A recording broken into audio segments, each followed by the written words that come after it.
Welcome back to my channel students. ये video मैं आपके स्पोकन इंग्लिश बनाने के लिए सिखा रही हूँ कि जो ये 5 बेसिक से वर्ड मैंने आज जो सेकंड सीरीज में सिखाए हैं, इनका यूज करके हम कैसे स्पोकन इंग्लिश बोल सकते हैं, मतलब कैसे हम इंग्लिश बोल सकते हैं इन 5 वर्ड्स की मदद से। सबसे पहले आप समझो कि वर्ब के 3 फॉर्म्स आपको याद होने चाहिए। मैंने पहले भी बताया आपको कि वर्ब के तीनों फॉर्म्स आपको याद होने चाहिए और वर्ब के कितने फॉर्म्स होते हैं पहले भी बताया मैंने आपको, वापस बता रही हूँ। वर्ब के टोटल 5 फॉर्म्स होते हैं, 1 2 3 तो यहाँ लिखे हैं। और वर्ब का जो 4th और 5th फॉर्म है वो कैसे बनता है वो मैंने आपको सिखाया है अपनी पुरानी वीडियोस में।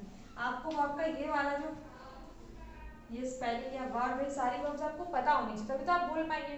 कोई सा भी दिन रात जो भी आप काम करते हैं उसको बताने के लिए, आपको काम ही करते तो उसको बताने के लिए इंग्लिश में तो पता होना चाहिए इस काम को हम क्या बोलते हैं। तो आपको V1 पता होना चाहिए पहली बात, तो वर्ब का फर्स्ट फॉर्म और वर्ब का 4th और 5th फॉर्म मैंने बनाना सिखाया है। और वर्ब का तीनों फॉर्म याद करने के लिए मैं शॉर्ट्स में सीरीज चला ही रही हूँ। ये सेकंड सीरीज थी, आप डेली 1-1 मिनट की शॉर्ट्स देखो। आपको धीरे धीरे बेसिक से लेकर एडवांस तक वर्ब में सिखाने वाली हूँ, ठीक है। अब आपको बताती हूँ कि आप इन सब के यूज से कैसे स्पोकन इंग्लिश में यूज कर सकते हैं, आप कैसे डेली लाइफ में आप बोल सकते हैं इन सबका यूज करते हैं। क्योंकि आप डेली लाइफ में शुरू भी करते हैं चीजें तोड़ते भी हैं, टूटती भी हैं, चीजें बनाते भी हैं, कुछ जलाते भी हैं और कुछ खरीदते भी हैं, ठीक है। तो देखो, सबसे पहले मैं आपको पांचों फॉर्म समझा देती हूँ। कितने सिंपल से वर्ब्स हैं। वर्ब बिगिन, बिगिन मीन शुरू करना। अब देखो आप आई ए और यू वॉवेल्स तो पता ही होंगे आपको, ए ई आई ओ यू बचपन से पढ़ रहे हैं आप, ए ई आई ओ यू। और अगर नहीं आते हैं तो कोई बात नहीं, कमेंट करके बता दीजिए, मैं समझा दूंगी आपको, ठीक है। देखो जी के आगे begin, began, begun, begun. Gun तो सबको पता है, गन बंदूक, गन।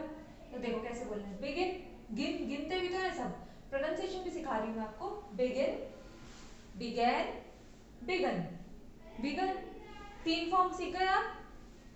ब्रेक, अब ये आपके जो स्कूल में ब्रेक होता है या कहीं भी लंच ब्रेक होता है, ये वो वाला ब्रेक नहीं है बेटा, वो ब्रेक होता है नाउन। क्या होता है? नाउन। ये है वर्ब, ये किसी चीज को तोड़ना है, जो चीज टूट जाती है तोड़ने के लिए यूज किया जाता है, ठीक है।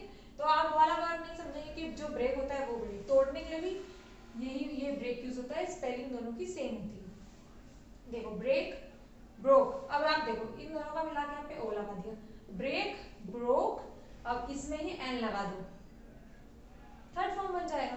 आपको राइमिंग वर्ड जैसे याद करना है, जैसे राइमिंग वर्ड याद नहीं करते थे बचपन में आप, वैसे ही वापस बोलो मेरे साथ। Begin, began, begun, break, broke, broken means तोड़ना। और हाँ, ब्रेकअप आजकल तो बहुत चलता है, ब्रेकअप इससे याद रख सकते हैं कि जो रिश्ता टूटता है तो ब्रेकअप बोलते हैं उसे। बिल्ड, बिल्डिंग बनती है, मैं आपको इसे नॉर्मल से याद रहे आपको इसलिए। बिल्ड बनता है, किसी भी चीज को बनने को क्या बोलते हैं हम? बिल्ड। अब ये डी हटाओ, टी लगा दो, सेकेंड फॉर्म थर्ड फॉर्म दोनों बन गए। बिल्ड, अब पढ़ेंगे ड की जगह ट पढ़ो। Build, build, build, build means बनाना। बर्न, किसी भी चीज को जलाते हैं हम तो वो क्या लिख बोलेंगे हम? Burn, burned. अब इसके आगे टी लगा दें आपको, बर्न, बर्न्ड, बर्न्ड मीन्स जलाना। अब बाय, कोई भी चीज को खरीदते हैं, खरीदने को क्या बोलेंगे हम? बाय। शॉपिंग करने जाते हैं तो वहां खरीदते हैं, क्या बोलेंगे आप? Buy, I bought this.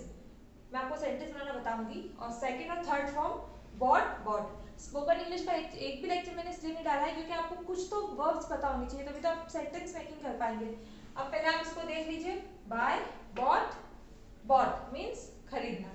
अब मेरी बात सुनो, जब आपको इसे वर्ब्स के ये 1 2 3 4 5 ये 5 वर्ब्स है, 5 क्रियाएं हैं, ये 5 काम है। किसी भी काम को जी 5 तरह के काम की मैंने आपको इंग्लिश सिखाई है अभी, और इसके 3 फॉर्म्स याद हो गया आपको। अब सुनो, आपको इसको यूज कैसे करना है। पहले तो मैं शॉर्ट में बताती हूँ आपको। अगर आपको प्रेजेंट टेंस में बोलना है, प्रेजेंट मीन्स क्या होता है? वर्तमान, जो अभी आप कर रहे हैं वो बोल के बताना है। तो आप छोटी सी बात याद रखो बेटा, टेंस से स्टार्ट नहीं कर रही हूँ अभी अच्छे से मैं, आप छोटी छोटी बातें याद रखो, धीरे धीरे सीख जाओगे। कोई भी अभी जो हो रहा है वो बताना है आपको, तो आप दिमाग में रखो V1। कोई सा भी काम की आपको, कोई सा भी वर्ब, अब वर्ब से आप क्या समझेंगे? क्रिया। कोई सा भी काम आपको इन पांचों में से बोल के बताना है जो अभी का है, तो आप ये वाले वर्ब V1 यूज करेंगे, ठीक है। और V5 वो प्लूरल सिंगुलर वाला काम रहता है, बताऊंगी भी आपको, सिंपल सा रखना है कि V1 यूज करते हैं आप, ठीक है। अब अभी आप प्रेजेंट टेंस को भी छोड़ो, पास्ट का सबसे सिंपल क्या है, पास्ट टेंस, सबसे सिंपल है पास्ट टेंस। तो पास्ट का सेंटेंस सीखो पहले, आप दिमाग में बिठा लो, अच्छे से रट लो कि कोई सा भी सेंटेंस आपको पास्ट में बोलना है, सिंपल पास्ट में बोलना है, मतलब सिंपल सी बात बोलनी है आपको पास्ट की, तो आपको V2 ही यूज करना पड़ेगा। ऐसा अपने दिमाग में बिठा लो, कभी भी V1 V2 V3 V4 कभी यूज मत करना, सॉरी V2 ही आपको हमेशा यूज करनी है, किसमें, पास्ट टेंस में। जो आज से पहले जो भी काम है उसको बताने के लिए आपको V2 यूज करनी है। क्या यूज करनी है, V2, ओके। अब देखो,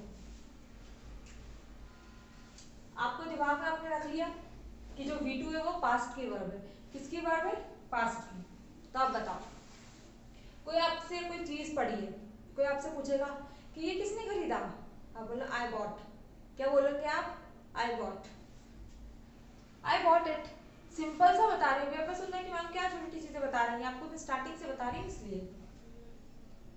अब कोई मम्मी आपसे ग्लास फूट गया कांच का, ठीक है, मम्मी ने पूछा किसने फोड़ा, ऐसे तो आप बताएंगे नहीं कि मैंने फोड़ा है, लेकिन आपको अगर बताना है तो आप क्या बोलेंगे, आई बोला तो पता है आपको, मैंने करा, मेरे लिए आई यूज होता है, आई ब्रोक इट। अब वो सामान है उसको बताने के लिए आप ये बोलेंगे आई ब्रोक इट,